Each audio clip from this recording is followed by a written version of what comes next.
Bienvenidos un día más a nuestro espacio El Bufete Responde, un programa donde tratamos temas de interés para todos los ciudadanos y con la ayuda de nuestro abogado Miguel Ángel Muñoz pues intentamos de buscarle una solución, una respuesta que podamos entre todos entender cada tema que tratamos. Bienvenido Miguel Ángel. Hola, muy buenas, ¿qué tal? ¿Cómo estás? ¿Preparado? Muy bien, aquí, encantado de acompañaros un programa más y espero que como siempre pues les resulte práctico e interesante a los espectadores. El tema a tratar de hoy se titula Impuestos de sucesiones y donaciones. Un tema muy del día a día, ¿pero qué es? A ver, básicamente es un impuesto que lo que trata de gravar es para pagar la educación, la sanidad y algunas medidas más de lo que sería globalmente las políticas sociales. Pero ¿qué ocurre? Que es un tema, aparte de ser un tema muy actual, digamos muy polémico, muy controvertido por el tema de la disparidad legislativa que existe a lo largo del territorio nacional. Es decir, que dependiendo de qué comunidad autónoma, o mejor dicho, en qué comunidad autónoma se haya producido el fallecimiento del causante, se va a tributar de una manera u otra, y eso es la gran polémica, la gran controversia que se ha generado en torno a esta figura del impuesto de sucesiones. ¿Por qué lo digo? Pues porque la diferencia entre unas comunidades y otras es muy grande. Por ejemplo, hay comunidades autónomas, como en el caso de Madrid, donde solamente se tributa un 1% de los bienes que esa persona va a heredar a título de herencia, pero hay otras comunidades autónomas que ese porcentaje no es tan pequeño, es decir, no se reduce tanto. Por ejemplo, en el caso de Cataluña va desde el 57 al 95%. Claro, ¿qué ocurre? En el mejor de los casos, si tenemos una reducción, una bonificación, como lo quieran decir los espectadores, del 95%, aún así estaríamos tributando por el 5%. En Madrid sería un 1%. Para que se fijen los espectadores la gran diferencia que existe, y al mismo tiempo o indirectamente eso genera, creo, en mi humilde opinión, y creo que es un poco el punto de vista de los ciudadanos, una desigualdad dependiendo de la comunidad autónoma donde se genere esa herencia y por tanto donde habrá que liquidar el correspondiente impuesto de sucesiones. Pero Miguel Ángel, una pregunta que creo que se pueden hacer todos nuestros seguidores, ¿el impuesto de sucesiones tiene que presentarse obligatoriamente siempre que haya un fallecido, sí, aunque no sí. haya herencia? Sí, se tiene que presentar. Otra cosa es que, claro, son dos cuestiones distintas. Una cosa es que, por el motivo que sea, nuestros padres, por ejemplo, hayan decidido repartir la herencia en vida para que los hijos la disfrutaran antes de que ellos desgraciadamente fallezcan. Y otra cosa distinta es la obligación que nosotros tenemos como ciudadanos de liquidar, de presentar, como lo queramos decir, el correspondiente impuesto. Y otra cosa distinta será el resultado de la presentación de ese impuesto, es decir, si la liquidación sale a pagar o sale negativa y por tanto no tendremos que abonar nada como consecuencia de la liquidación del impuesto. Eso es un tema o una muy buena pregunta por tu parte, Rocío, y creo que en muchas ocasiones, por ignorancia, por desconocimiento, simplemente porque también soy consciente que, claro, siempre hacemos referencia a un momento difícil, acabamos de perder a un ser querido, estamos en todos lados menos donde tenemos que estar, quizás no le prestamos la atención debida a, digamos, poner todo lo que se suele decir coloquialmente, ese papeleo al día, y ojo, porque podemos correr el riesgo de que se nos pase este impuesto, no lo presentemos y evidentemente tendremos que pagar un recargo a medida de que ese retraso haya sido mayor. Es decir, digamos, es como una tabla proporcional, de manera que cuanto más tarde presentemos el impuesto, pues mayor será el recargo que tendremos que abonar. Pero esto no se sabe. Pensamos que, bueno, ya nuestros padres nos han dejado la herencia, ya está todo liquidado, nuestro padre, nuestra madre se muere y nosotros ya teníamos nuestra herencia. Claro, pero no es así. No, efectivamente, tenemos la obligación de presentarlo, otra cosa es el resultado que salga. Es más, pongo otro ejemplo, dándole la vuelta un poco al argumento para que los espectadores lo entiendan. Sería algo análogo, por ejemplo, a lo que les ocurre a los autónomos, por ejemplo. Tenemos la obligación de, evidentemente, presentar nuestros ingresos a Hacienda trimestralmente, nuestro IVA correspondiente, nuestro IRPF correspondiente. ¿Qué ocurre? Si tenemos desgraciadamente una mala racha, un mal momento, o ese negocio se nos quiebra, se va a pique, como se suele decir coloquialmente, ¿Yo tengo que presentar esos impuestos? Sí, lo que ocurre es que, evidentemente, bueno, pues ha habido una bajada muy grande o radical o exponencialmente grande de lo que sería mi contabilidad y, evidentemente, pues lo presentaré con resultado cero o sin actividad, pero yo tengo la obligación de presentar. Pues esa misma idea la podemos extrapolar al caso del impuesto de sucesiones. ¿Tengo que presentarlo? Sí. Otra cosa es que la herencia se haya repartido ya o no, por las razones que sea, y otra cuestión distinta sería el resultado o no de ese impuesto de sucesiones. Son tres cuestiones distintas, pero si pudiéramos, como se hace con los ordenadores, lo subrayaríamos en negrita, hay que presentar el impuesto. Siempre hay que presentarlo, porque si no después nos llega una cartita con una sorpresa. Eso es, nos llega el regalito, como se suele decir, y evidentemente pues nos van a sancionar, y cuanto más tiempo pase o cuanto más nos retrasemos a la hora de presentar el correspondiente impuesto, pues evidentemente más recargo vamos a pagar. ¿Y qué plazo hay para presentar este impuesto? El plazo son 6 meses, a contar desde el fallecimiento de la persona. Lo que ocurre es que se puede prorrogar durante otros 6 meses más, pero con determinadas o en determinados requisitos. Digamos, no es abierto para todos los supuestos. ¿Qué quiero decir? En principio, tenemos que contar la fecha del fallecimiento de la persona y a partir de ahí tendríamos el plazo de los 6 meses. Si por alguna razón la complejidad de la herencia o alguna u otra dificultad no pudiéramos hacerlo dentro de ese plazo, dentro de los 5 primeros meses tendremos que solicitar lo que se llama técnicamente una prórroga de ese plazo, es decir, se nos amplía por otros 6 meses para poder liquidar el impuesto. Dicho de otra manera, lo ponemos con números.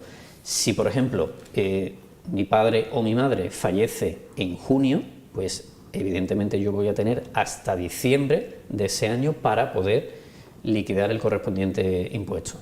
Por ejemplo, fallece el 10 de junio del 2017, del año pasado, pues en este caso vamos a tener hasta el 10 de diciembre para presentar el impuesto. Todo lo que sea presentarlo más allá del 10 de diciembre ya va a conllevar, en este caso, un recargo por el retraso, salvo que hayamos pedido esa prórroga o esa ampliación, si lo queremos decir de esa manera, para liquidar el correspondiente impuesto de sucesiones. Y en el caso de que cualquier familia se le ha muerto su madre, su padre, sí, y se le ha olvidado de presentarlo, tienen ese miedo por esa sanción, ¿qué tienen que hacer? ¿Dónde se tienen que dirigir? A ver, lo ideal es que se asesoren bien, comprueben todos los bienes que hay en la herencia, si efectivamente... ¿Por qué lo digo? Porque en muchas ocasiones pensamos que ya está todo repartido, pero no está todo repartido. ¿Por qué lo digo? Un clásico ejemplo de error a la hora de liquidar el impuesto es que en muchas ocasiones incluimos determinados bienes, pero otros no sé muy bien por qué razón los excluimos y no lo computamos ahí. ¿Qué quiero decir? Por ejemplo, si fallece una persona y tiene lo que era su vivienda, un coche, una determinada cuenta corriente, normalmente suele ser cotitular con su mujer o con su pareja, y tiene además una moto, por poner un ejemplo, ¿qué ocurre? Que me llegan clientes en muchas ocasiones al despacho donde han liquidado, por ejemplo, el saldo de la cuenta bancaria y ese inmueble, pero el coche y la moto la dejan fuera. ¿Por qué? Porque ellos piensan que no hay que incluirlo en la liquidación del impuesto. Pues sí, hay que incluir absolutamente todos los bienes que tenga esa persona. Y de hecho, normalmente, cuando se va a liquidar el impuesto, hay que hacer una valoración de cada uno de esos bienes. En el caso de la vivienda, de los inmuebles, de los apartamentos, normalmente vamos a acudir a esos recibos del IBI donde aparece la referencia, el valor catastral, que se llama técnicamente, para poder saber exactamente o incluir ese parámetro y que ya podamos liquidar el impuesto. En el caso del coche o de la moto o cualquier otro vehículo, pues habrá que valorarlo, evidentemente. Hay unas tablas, en función de la antigüedad que tenga el vehículo, de la matriculación o no, pues se va a proceder a valorar más o menos ese vehículo o esa moto para poder liquidar el correspondiente impuesto. Pero recalco, insisto en esta idea, Rocío, porque también es muy frecuente que no se incluyan todos los bienes. Digamos que ya estamos desvelando dos grandes errores: no presento el impuesto y lo presento pero no incluyo todo. Ojo, ¿qué ocurre ahí? Cuidado, porque podemos tener problemas. Si Hacienda cruza los datos, nos podría abrir una complementaria. ¿Por qué? Porque faltan bienes por incluir y de alguna manera, evidentemente habrá que demostrarlo, pero Hacienda va a presuponer que bien por error, bien por ignorancia o por desconocimiento o por cualquier otra circunstancia, a priori parece que queremos defraudar ciertos bienes. Entonces hay que tener cuidado en ese sentido. ¿Y qué pasaría en el caso de que no estuviéramos seguros de que nuestros padres hayan hecho testamento? ¿Qué tenemos que hacer para liquidar? Eso se hace de una manera muy sencilla. A ver, digamos que el primer paso para abrir lo que sería la herencia de ese familiar que desgraciadamente nos ha dejado sería solicitar un certificado de defunción. A partir del certificado de defunción se pide lo que se llama técnicamente un certificado de últimas voluntades. ¿Qué quiere decir eso? Es un documento donde se va a reflejar si una persona ha hecho testamento o no lo ha hecho. Y en el caso de que hubiese hecho testamento, tiene que aparecer cuántos testamentos ha realizado, en qué año, ante qué notario, para que nosotros como herederos podamos localizar la notaría donde tenemos que acudir para aceptar o repudiar la herencia por las razones que estimemos convenientes. Ese sería el primer paso a partir de ahí para empezar a regularizar toda la situación e ir tramitando correctamente todos y cada uno de los pasos de la herencia. ¿Y seguirían contando con esos 6 meses? Eso es, desde el fallecimiento de la persona. ¿Qué ocurre? También es muy habitual, además de comprobar si esa persona ha hecho un testamento o no, saber si tenía o no un determinado seguro. Por ejemplo, un seguro de fallecimiento, un seguro de hogar, un seguro... Evidentemente el mercado o dentro del mundo de los seguros hay muchas modalidades, pero normalmente se suele incluir también o se suele solicitar un registro, al registro de seguros, un certificado donde se acredita efectivamente si esta persona o no tenía suscrita algún tipo de póliza, con lo cual también lo tendremos que reflejar en lo que va a ser la escritura de aceptación de la herencia para que quede todo absolutamente reflejado. Y en las donaciones, Miguel Ángel, ¿qué tipo de documentos existen, por ejemplo, a la hora de donar un piso a nuestros hijos? Bueno, en el caso de los pisos, que es muy habitual también que los padres quieran donarlo en vida para que, digamos, puedan disfrutarlo, ¿qué ocurre? En ese caso habrá que hacer una escritura pública, hay que rellenar, cumplimentar una instancia, un formulario, que en ese caso se va a especificar quién es el donante, quién es en este caso el donatario, es decir, la persona que es favorecida, la que recibe la donación. Ojo, en este caso el plazo sería un mes para liquidar el impuesto, no son 6 meses como en el caso del impuesto de sucesiones. Lo digo porque tenemos que tener cuidado que el plazo es muy breve, es muy corto y se nos puede ir.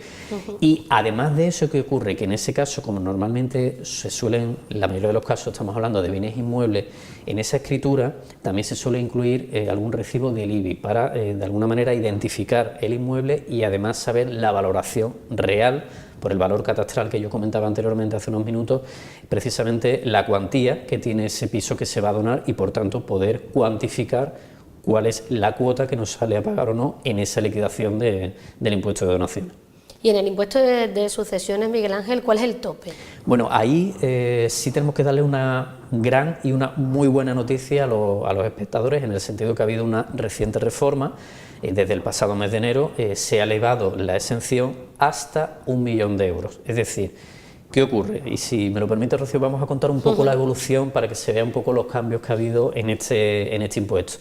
Anteriormente, el tope estaba en 175.000 euros. Posteriormente, el año pasado, en el 2017, se elevó esa cifra a 250.000 euros. Y a partir de este año se ha dado un paso más todavía y se ha elevado a 1 millón de euros. ¿Qué quiere decir eso? Que cuando un heredero, por heredero, ojo a esta idea, reciba a título de herencia hasta 1 millón de euros, en principio estaría exento y por tanto tiene que presentar el impuesto, volvemos a relacionarlo con la idea de antes, pero le va a salir con resultado negativo, es decir, que no tendrá que pagar el impuesto de sucesiones que años atrás, cuántas noticias, cuántos reportajes, cuántos artículos en el periódico hemos leído por esta polémica a la que yo aludía, donde se han pagado cifras absolutamente astronómicas como consecuencia de la liquidación del impuesto.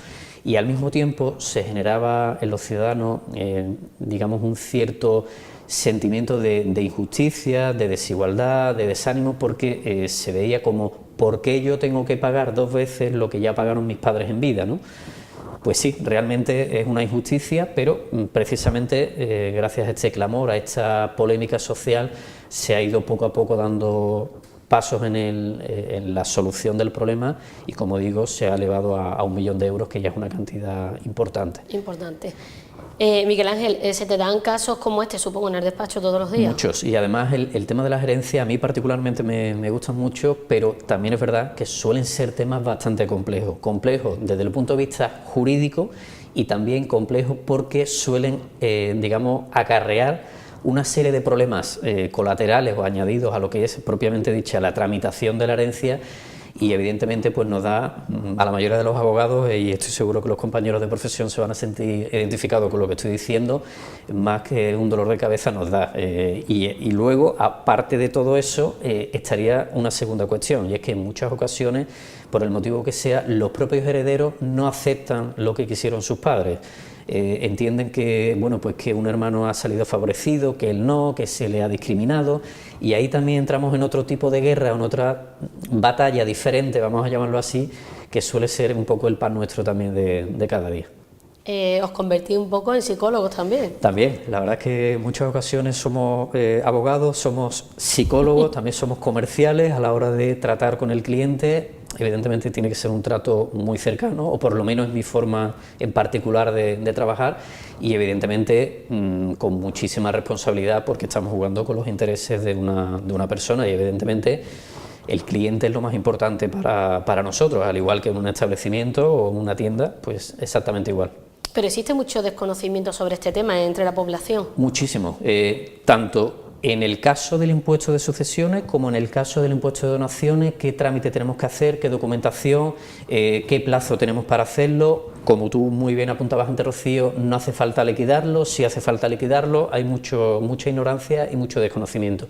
Pero también es verdad que en muchas ocasiones, como estamos viviendo un momento difícil, complicado, que anímicamente no estamos pues demasiado bien, diría yo, en muchas ocasiones tenemos la cabeza justamente en otro lado, y todas estas cuestiones parece que no, pero son importantes. Los papeles o todo lo que conlleva nuestro día a día hay que tenerlo lo mejor posible ordenado, y hay que tener cuidado porque podemos tener esas desagradables sorpresas, esas cartas a las que tú aludías hace unos minutos, Rocío, y bueno, aunque aquí le estamos dando una cierta, lo estamos explicando con un cierto tono de humor, con una cierta ironía, pero evidentemente es un asunto serio y hay que tomar cartas en el asunto. Bueno, pero para todos nuestros seguidores, las personas que nos estén viendo, que quieran hacerte alguna pregunta más personal o quieran resolver algún problema, ¿dónde te pueden encontrar? Bueno, pues pueden contactar con nosotros a través del teléfono que aparece a lo largo del programa, el 678 21 53 62, si lo prefieren también en el correo electrónico que aparece también a lo largo del programa, info@munozdelgadoabogados.com, que recuerden los espectadores que en el correo electrónico no se puede poner la N, sería con N de Navarra.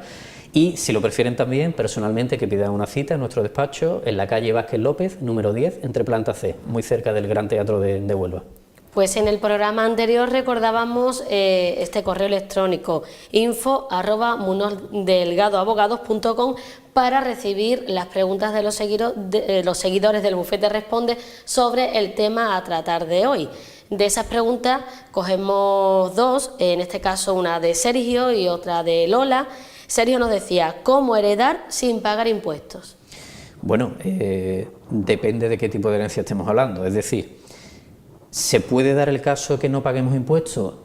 Claro, sí, no y depende. Quiero decir, si la pregunta él la está enfocando desde el punto de vista único y exclusivamente de la liquidación del impuesto de sucesiones, es posible que con esta bonificación, si la herencia es muy reciente, es decir, si el fallecimiento ha sido en estos meses, en lo que llevamos de año, pues evidentemente es posible que le salga un resultado negativo y por tanto no tenga que pagar. Ahora bien, eso no significa que no tenga que pagar otro tipo de impuestos. ¿Por qué lo digo? Porque lo que es una tramitación completa de una herencia conlleva muchas gestiones y varios impuestos a pagar. En el caso de, primero, el impuesto de sucesiones, pero además del impuesto de sucesiones, ¿qué ocurre? Que si yo heredo, por ejemplo, voy a poner quizá el ejemplo más clásico, fallece mi padre o mi madre, y ¿qué ocurre? Que el cónyuge viudo y los hijos de ese matrimonio reciben lo que ha sido la casa familiar, la casa de mis padres. ¿Qué ocurre? ¿Tengo que pagar impuestos? Sí, ¿por qué? Porque también tendré que liquidar, en este caso, lo que es la plusvalía ante el ayuntamiento correspondiente al que pertenezca ese inmueble. Evidentemente ya estaríamos, sería otro tema a tratar en otro programa, si te parece, Rocío, pero es otro impuesto que tenemos que pagar. Y además de eso, tendremos que, evidentemente, ir a un notario, aceptar la herencia, pagar esa correspondientes escrituras y tendremos también al mismo tiempo que actualizar lo que son los datos en el registro de la propiedad. Dicho de otra manera mucho más coloquial o mucho más sencilla, si la casa antiguamente estaba a nombre de mis padres al 50% cada uno, evidentemente ahora pasará a estar a nombre de los herederos más lo que ya tenía mi madre. Por ejemplo, si ha fallecido mi padre, mi madre tendrá el 50%, pero los herederos vamos a recibir la nuda propiedad de ese 50% y ella tendrá una cuota, un porcentaje, en este caso un tercio, del usufructo de esa parte que era propiedad de su marido o de nuestro padre, dependiendo del enfoque donde lo estemos viendo. Entonces, por eso digo que hay que pagar varios impuestos y no solamente el de sucesiones. Y Lola nos decía, ¿quién es el sujeto pasivo del impuesto de donaciones? En este caso, ¿quién lo tiene que pagar? Pues la persona que lo recibe, el beneficiado, es decir, el que se enriquece, vamos a llamarlo así, con la donación. Tendría que pagarlo en el plazo de un mes, yo lo apuntaba hace unos minutos, cuidado con este plazo, y además, Rocío, como me parece una pregunta muy interesante, vamos a también puntualizar un dato que creo que es interesante para los espectadores. También ha habido aquí una modificación en cuanto a exenciones y bonificaciones, en el sentido de que se va a producir una exención para aquellos casos en los que los padres donen a sus hijos para adquirir su primera vivienda, siempre y cuando no superen los 35 años de edad o, si desgraciadamente tenemos un hijo que sufra una discapacidad, pues en este caso vamos a tener una bonificación que puede llegar a ser de hasta el 95%, pero en el caso de los discapacitados tiene que ser como mínimo del 33%. Son, digamos, ciertos requisitos taxativos, no todo el mundo se puede acoger a esta bonificación, pero creo que me parece interesante también para que los espectadores se sitúen cómo está ahora mismo regulado el impuesto.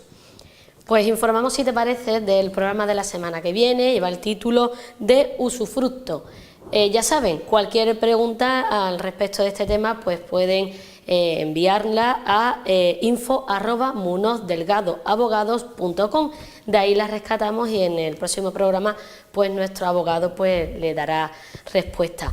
Para ir finalizando, Miguel Ángel, ¿algún consejo, algo que se te pueda quedar? Yo daría dos consejos fundamentales, Rocío. Primero, que se asesoren bien a todos los niveles, que contacten con un abogado, si hace falta con un asesor fiscal por el tema de la liquidación de los impuestos, si no se lo hace el abogado, que recopilen toda la información posible, que tengan paciencia, porque la tramitación de una herencia no es una cuestión sencilla. Normalmente hay que hacer muchos papeles, vamos a llamarlo así, muchas gestiones, y evidentemente tardamos un tiempo hasta que todo vuelva a la normalidad de alguna manera y ya podemos continuar nuestro día a día con absoluta tranquilidad. Entonces yo daría esos dos consejos: paciencia, calma y que se asesoren, porque podemos cometer errores que después nos pueden salir muy caros. Lo digo sobre todo por el tema de que hagamos una incorrecta liquidación del impuesto o no se presente el impuesto en plazo, y cuidado con eso, porque además de, digamos, el mal trago familiar que acabamos de recibir o del varapalo, podemos tener también una sorpresa añadida en ese sentido. Mejor preguntar cualquier duda que llevarnos la sorpresa, ¿verdad? Eso es, efectivamente. Pues bueno, pues Miguel Ángel, muchísimas gracias, como siempre. A vosotros, un placer acompañaros y aquí nos vemos para el próximo programa. Pues nos vemos la próxima semana en El Bufete Responde.